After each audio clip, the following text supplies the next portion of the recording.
Spirit Island has 1 to 4 spirits defending their island from invaders. There's a lot to Spirit Island. I'm going to focus on the basic game and even going to use a few of the suggested starting spirits. The rules have information for adjusting difficulty and even tips for players. Spirit Island is played in phases. First is growth, where each player will simultaneously choose one of the options at the top of their spirit card. Next, gain the amount of energy shown. This is different depending on the spirit and depending on how much presents you have. Presents are those discs, and you're going to want to get those onto the island. Anyhow, pay and play cards up to the numbers shown. A card's energy cost to play is in the top left corner. Along the left are elements. If you have revealed the right combination of elements on your spirit card, you may be able to trigger an innate power. Innate powers are specific to the spirit and tend to be incredibly powerful. The main parts on the card bottoms are rather straightforward. Defend, attack, push or pull Dahan huts or invaders, and so on. The speed of a card will be fast or slow. Target land shows whether it can be any type or a specific one. Mountain, for example. Range means you can target and land that many spaces from a land with your presence or a sacred site. You'll start the game with presence, meaning your colored discs, in certain lands. In other words, a target of 0 means you need to choose land with a disc. A target of 3 means you may choose a land up to 3 spaces away.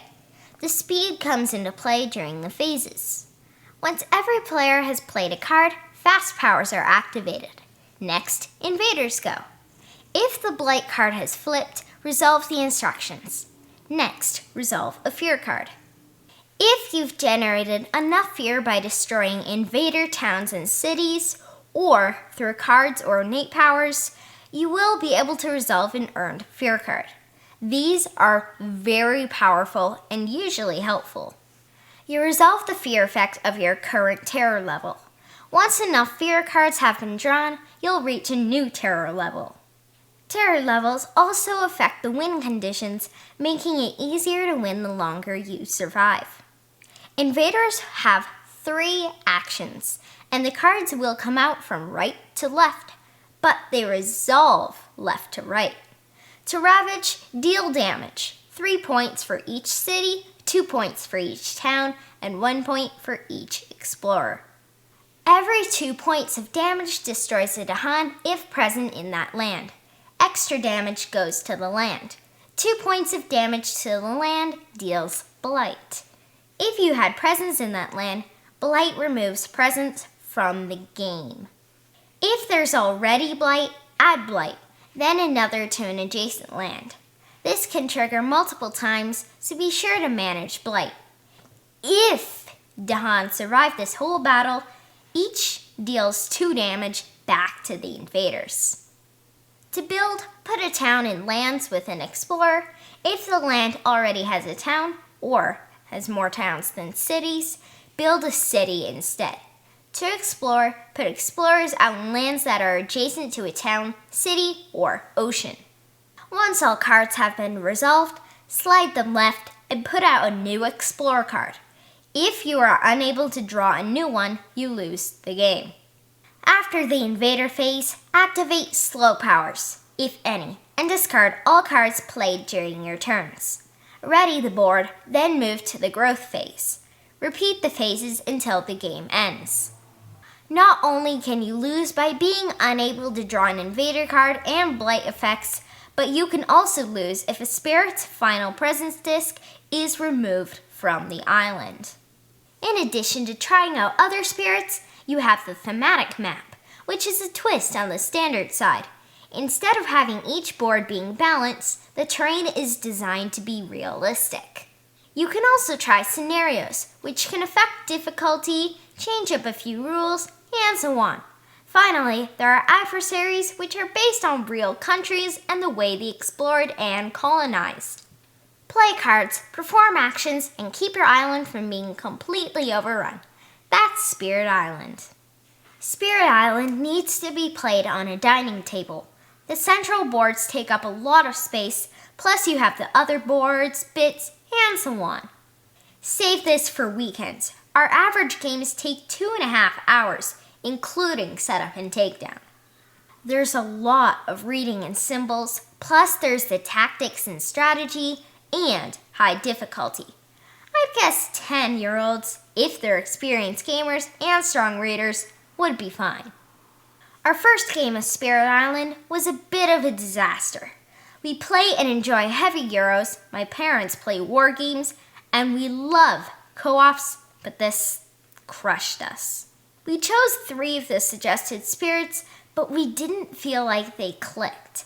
Actually, even once we had a better idea of the game and tried those spirits again, they still didn't feel like they worked together.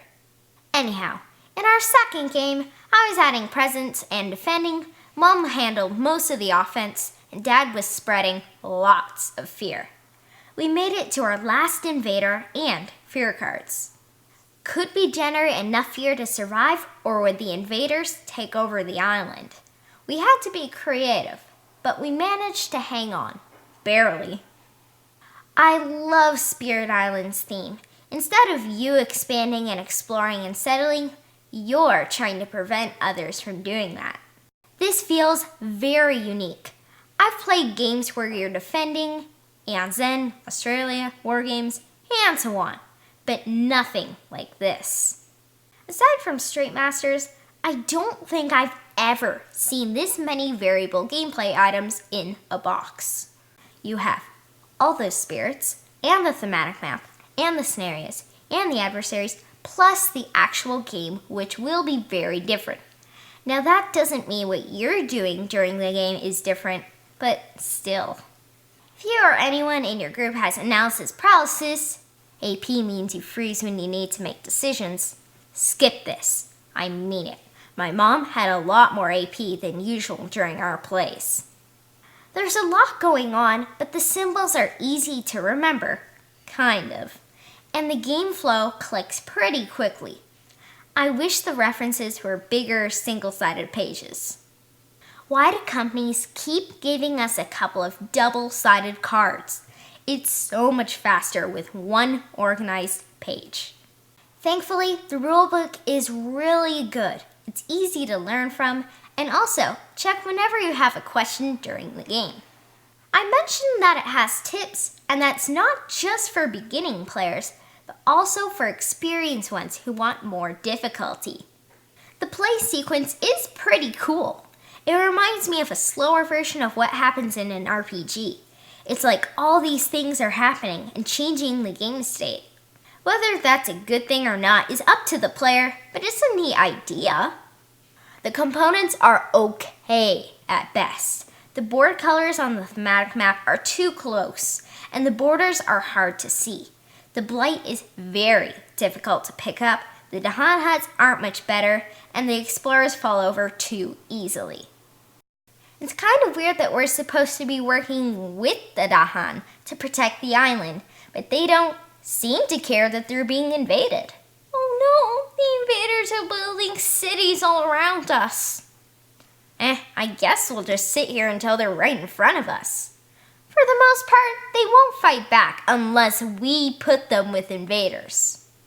Spirit Island is deep, tactical, stressful, difficult, and because of its modular and variable components and rules, it's highly replayable.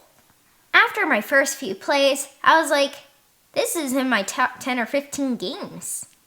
Then that changed. The board gets really busy, which can be overwhelming, not in terms of gameplay, but for my senses. I talked about people with AP, but if you have any sensory disorders and/or ADHD, it can be a lot to take in.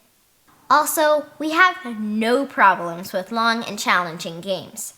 After our first play, we were like, okay, it was 2 hours, but we should be able to get it to 90 minutes. Nope. If those cards want you to play for 2 or more hours, you're going to be playing for 2 or more hours. Again, this wouldn't be a big deal, but that brings me to my final problem with Spirit Island. It's boring. Let me explain. The whole time, you feel barely in control of what happens. You're just putting out fires, and I could do that in Flashpoint in 45 minutes to an hour, and it's a lot more entertaining.